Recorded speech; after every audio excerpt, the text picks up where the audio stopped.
Y va a empezar hablando Adrián Brox, de la Fundación Biodiversidad, que nos va a explicar, nos vas a hablar sobre la importancia de la renaturalización de ciudades. Así que, cuando quieras.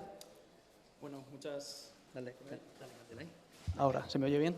Bueno, lo primero de todo, muy brevemente, agradecer al comité la invitación a la Fundación Biodiversidad para acercaros otra de nuestras líneas de trabajo, como ya ha hecho mi compañera Amor con la bioeconomía anteriormente. Yo voy a hablar sobre la renaturalización urbana en el marco del Plan de Recuperación, Transformación y Resiliencia, PRTR, a partir de ahora, que lo voy a nombrar más veces y así ahorro tiempo. Bueno, muy brevemente, los hechos han evidenciado que distanciar la naturaleza de las ciudades ha supuesto unos costes económicos en salud y también en calidad de vida que son inasumibles a día de hoy. Las perspectivas de crecimiento poblacional en el futuro no son muy alentadoras. Estamos viendo que pues para el 2050 se cree que el 85% de la población europea vivirá en ciudades, y son unas ciudades que fueron diseñadas sin tener en cuenta los elementos naturales como ejes de planificación. ¿Esto qué está provocando? Está provocando ciudades extremadamente vulnerables a los retos como la contaminación y la salud urbana, las crisis sanitarias o los efectos del cambio climático. Para hacer frente a estos retos surge la renaturalización urbana como respuesta. Es una disciplina compleja, eminentemente transversal, que requiere enfoques multinivel, multisectorial y multidisciplinar, incorporando a profesionales pues, de la ecología, del urbanismo, de la gestión de riesgos, de desastres, la salud pública, la sociología, que hablábamos antes, Ignacio, en la comida, la educación, la participación, y requiere tener un conocimiento de las dinámicas y los problemas de cada modelo urbano para poder buscar la mejor solución natural. Bueno, desde la Fundación Biodiversidad, a través de las convocatorias, lo que se busca es desarrollar todo este tipo de actuaciones dirigidas a incrementar la presencia de elementos verdes o azules en nuestras ciudades, diseñadas, eso sí, desde un enfoque ecosistémico. Como veis aquí, estábamos hablando hasta hace no muchos años de conceptos como el reverdecimiento o el aumento de la biodiversidad en términos cuantitativos. Ahora hay que ir un paso más allá, vamos a hablar de biodiversidad funcional y de conectividad ecológica también, ¿no? Se trata de conectar la ciudad con ese medio natural de manera que se garanticen los flujos genéticos y los servicios ecosistémicos. Si hablamos de conectividad ecológica, hay que tener en cuenta los ríos urbanos, por ejemplo, como corredores naturales. También la escala es importante, que ayer hablábamos justo de esto también, de la escala, y ya no poner tanto el foco en las especies, sino en los procesos naturales. Bueno, ¿cómo se aborda, ¿no? Se pretende ejecutar de la mano de las soluciones basadas en la naturaleza, buscando este aumento manifiesto de la biodiversidad, de funcionabilidad y conectividad ecológica y los cobeneficios ambientales y sociales. Bueno, en el año 2021 se crea en la Fundación Biodiversidad el área de ciudades, con la llegada de los fondos Next Generation del PRTR. Supone la cantidad de 140.000 millones de euros en 4 líneas de trabajo, que son estas que veis en 4 ejes de trabajo, que son los que veis en la parte superior. El 40% de estos fondos se dedica a la transición ecológica. Se proyecta a través de 10 políticas palanca. Nosotros trabajamos en la que está seleccionada en amarillo, que es la palanca 2, infraestructuras y ecosistemas resilientes. Bueno, esta política palanca la integran 2 componentes. El componente 4, conservación y restauración de ecosistemas y su biodiversidad, que se materializa en 2 convocatorias de renaturalización y resiliencia urbana en el año 2021 y 2022. Son estas 2 primeras que se muestran en las diapositivas, con esta dotación económica y, tras un proceso de evaluación muy bonito pero muy complicado, se seleccionaron 18 y 19 proyectos de entre los mejores. Iba enfocado a todas esas acciones de ejecución específica a nivel ciudad, pero también área periurbana, en los barrios, en los edificios o en las manzanas. Y luego hay una tercera convocatoria, que es la de restauración de ecosistemas fluviales en entornos urbanos. Esta se enmarca dentro del componente 4, que es responsabilidad de la Dirección General del Agua, con un importe de 75 millones y fueron seleccionados 37 proyectos. La tipología de actuaciones son muy variadas y tienen mucho que ver con las que ha enseñado Fernando Magdaleno antes en la presentación, en esas imágenes, ¿no? Tenemos recuperación del bosque de ribera, incremento del espacio fluvial, retranqueo de motas, permeabilización de obstáculos, estabilización de taludes, por ejemplo, mediante bioingeniería o control de especies exóticas invasoras. Todos estos proyectos, un total de 74, dejan una distribución en el territorio, como podéis ver en esta imagen. No sé si los colores se aprecian bien. Bueno, es una representación en la que hay proyectos en todas las comunidades autónomas y en casi todas las demarcaciones hidrográficas. Y también una parte muy importante es que es acorde con la realidad urbana de nuestro país, porque de la convocatoria de ríos, por ejemplo, de los 37, pues un 25% de los proyectos se van a ejecutar en áreas urbanas pequeñas, menores de 10.000 habitantes. Bueno, muy brevemente, los objetivos de la convocatoria se buscaban acciones pilota o demostrativas de impacto y transformadoras en la parte de ciudades y favoreciendo esa conectividad ecológica efectiva, así como el aumento de la biodiversidad. En la parte de restauración de ecosistemas urbanos, restauración de cauces y riberas o protección de la población frente a los riesgos de inundación. En ambos casos, mediante soluciones basadas en la naturaleza, para conseguir maximizar estos beneficios, estos cobeneficios ambientales y sociales, y para proteger a la población frente a los riesgos de inundación. Es importante señalar que sus resultados, se buscaba que sus resultados fuesen por sí mismas perdurables en el tiempo, ¿no? Bueno, muy brevemente, lo que respecta a la tipología de beneficiarios, pues iban enfocadas a ayuntamientos, en el caso de ciudades de mayores de 50.000 habitantes y capitales de provincia. En la convocatoria de ríos no teníamos este límite, y precisamente para buscar esa integración de todos los actores de la que tanto hemos hablado en las diferentes presentaciones que hemos tenido en el día de hoy, se daba la posibilidad de agruparse, ¿no? De agruparse con entidades y ONGs, como bien ha contado, por ejemplo, Quique Segovia, en el caso del proyecto de Alcudia, también con organismos públicos y de investigación, universidades o incluso municipios limítrofes también. Bueno, muy brevemente, las dotaciones económicas y los importes de la ayuda, siempre un máximo, los proyectos tenían un importe máximo de 4 millones de euros, un mínimo de 2 para el caso de la renaturalización urbana, y para el caso de ríos, como está enfocada a ayuntamientos y a municipios de menor población, 500.000 euros. Igual que en la línea de bioeconomía que ha comentado mi compañera Mor, la cofinanciación máxima era un 95% con la Fundación Biodiversidad, y la duración en el marco del PRTR, ejecución hasta el 31 de diciembre del 2025, improrrogable. Bueno, las tipologías de acciones que nos hemos encontrado se agrupaban en tres grupos. Vamos empezando con las tipo B, que son las de ejecución material. Es las que conocemos como obras de restauración ambiental. Eran obligatorias, ejecución material en terreno, y como os podéis imaginar son las que aglutinaban los importes más grandes dentro del presupuesto. Son también las más complejas de ejecutar por los tiempos que toman y porque en muchas ocasiones necesitan de permisos y de autorizaciones de otros organismos. Para evitar que fuesen acciones dispersas, se tenían que enmarcar en una estrategia. Esto nos lleva a las acciones tipo A.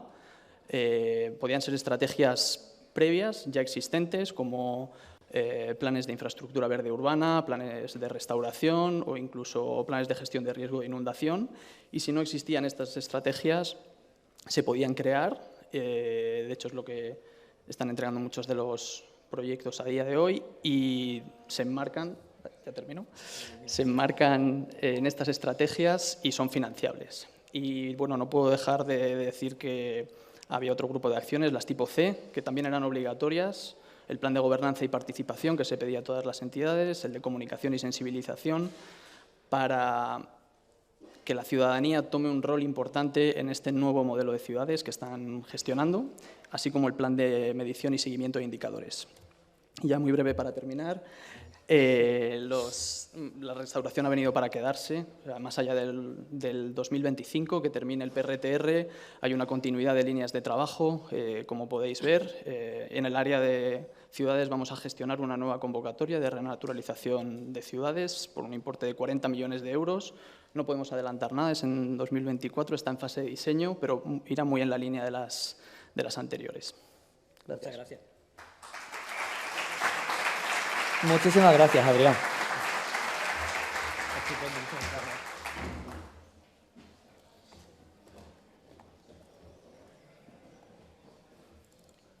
Hay un vídeo también.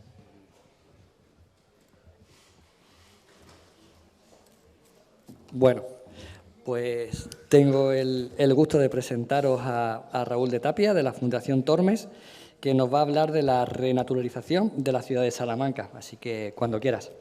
Bueno, de nuevo muchas gracias al comité y quiero hacer un pequeño inciso y es que llevamos todo el día y ayer hablando de naturaleza y los únicos representantes de la naturaleza que están aquí somos nosotros, algunos ácaros, virus y bacterias, así que me he subido 3 bellotas de alcornoque para que por lo menos la naturaleza esté representada en otras dimensiones. Esto se llama técnicas de comunicación. Mirad, la ciudad de Salamanca ha vivido durante más de 30 años con un plan de desarrollo que es muy distinto a lo que se está desarrollando en los últimos 2 o 3 años. Es decir, se ha trabajado, diría que en contra de lo que en este momento se desarrolla, se ejecuta. Se ha buscado dentro de los planes de renaturalización. Quiero aclarar que nosotros trabajamos para el ayuntamiento, pero no somos ayuntamiento. Somos una asistencia técnica que trabajamos con 2 equipos de arquitectura, con las empresas de ingeniería civil y con los viveros, que son al final los que tienen que desarrollar, ¿no?, en campo. Insisto mucho en el tema de los arquitectos porque tienen un gran peso específico dentro de la renaturalización y creo que debería contrapesarse con la presencia de ingenieros de montes, agrícolas, gente de ambientales, biólogos, porque a veces su visión es muy de AutoCAD, ¿vale? Y creo que hay otras maneras de pensar las ciudades, son las necesarias. La conectividad ha ido en ese eje norte-sur. Como veis, Salamanca es muy árida, en el sentido de que solo se ve un gran píxel verde, el que tenéis abajo a la derecha, que es el Parque de los Jesuitas, un gran cordón de conectividad, que es el río Tormes, y una gran estepa cerealista alrededor. Esa conectividad en el eje norte-sur se ha desarrollado a través del proyecto Life Vía de la Plata, todavía no ha acabado, y lo que sería el eje este y oeste, este-oeste, en el sentido del río, a través de 2 líneas, la red CENCIL de fondos Interreg y la estrategia DUSI Tormes Plus, vinculada también a fondos europeos. Trabajar con la parte de los caminos públicos, que son las vías pecuarias, ha sido una estrategia muy interesante que nosotros propusimos al principio, porque es muy difícil hacer conectividad dentro de las ciudades que sea efectiva y que puedas intervenir de manera naturalizable. Quizás el mayor éxito, aquí los éxitos hay que medirlos por capas, quizás el mayor éxito ha sido el dessellado de las calles. Fijaros, esta calle es la calle Zamora, es una de las calles principales de la ciudad. Esta calle era una calle con gran tráfico, en los 90 se peatonalizó, al alcalde que lo peatonalizó le costó la alcaldía, no salió de alcalde al año siguiente. En este momento todo el mundo está hiperagradecido, en aquel momento era el horror.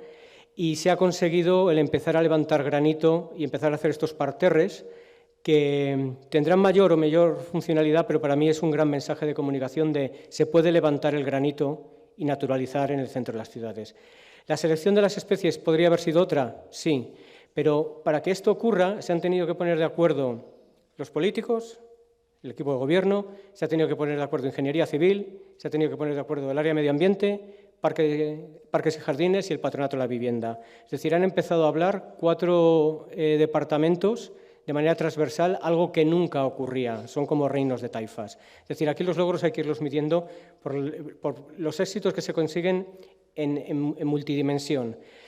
Lo que permita, como sabéis, estos parterres al final es que el suelo respire, demostrar que se puede convivir con la naturaleza dentro de las calles más transitadas y a nivel de todas las personas, incluso con movilidad reducida, ¿no?, con esos pavimentos permeables.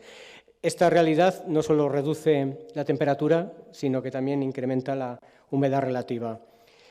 La revegetación que se ha planteado y en la que nosotros hemos podido participar de manera intensa estaba orientada a la refaunación. Cuando se habla de renaturalización, casi siempre solo se habla de revegetación y no se incide en el tema de la refaunación. Es decir, hay que revegetar para refaunar, es decir, que las especies que metes de flora vayan totalmente orientadas a la presencia de fauna.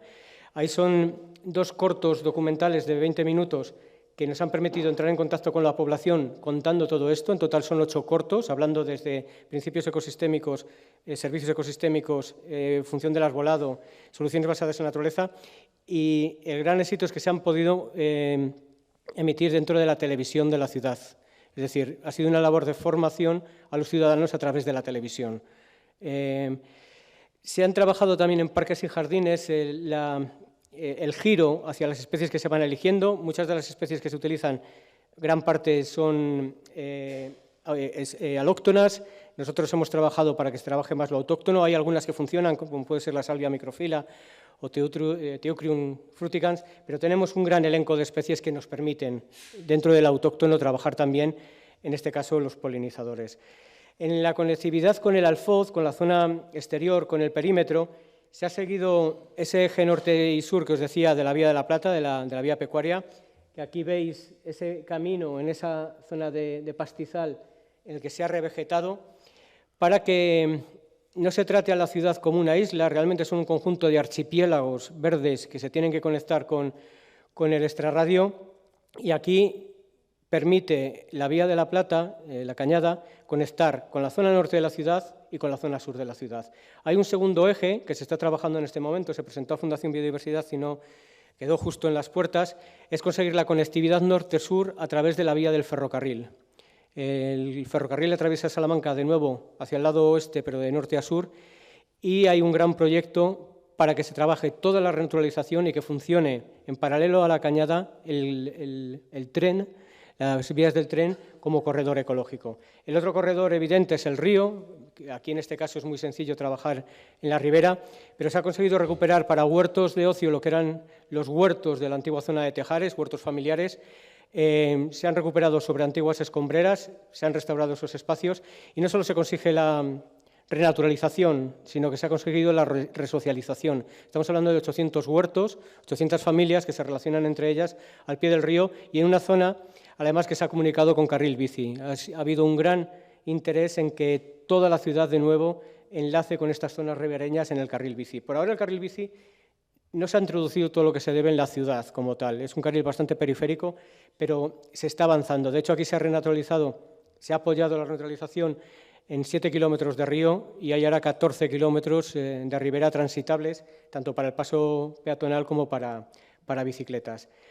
Aquí se ha desarrollado también una labor de revegetación, tratando de meterse lo más posible con la autorización de DPH, es decir, autorizaron a meter vegetación autóctona.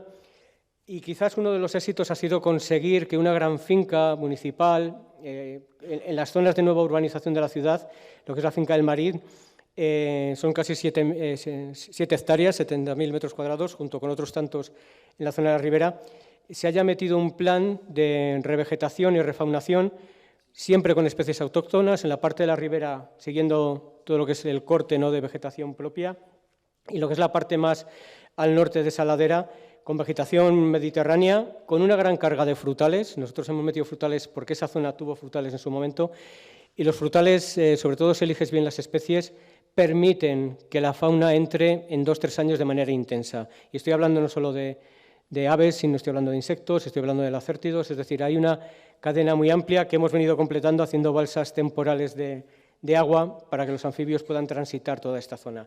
Nos permitieron meter todas las especies autóctonas en el número que quisimos, había dinero para ello, de hecho se han metido más de 10.000 plantones. Hay una alta carga de matorral autóctono de nuevo orientado a polinizadores y por primera vez eligieron no meter césped, que económicamente no sería tampoco rentable, se ha metido una doble pradera de Medicago sativa, de alfalfa silvestre y de Melilotus officinalis, las cuales responden muy ágiles a la entrada de insectos.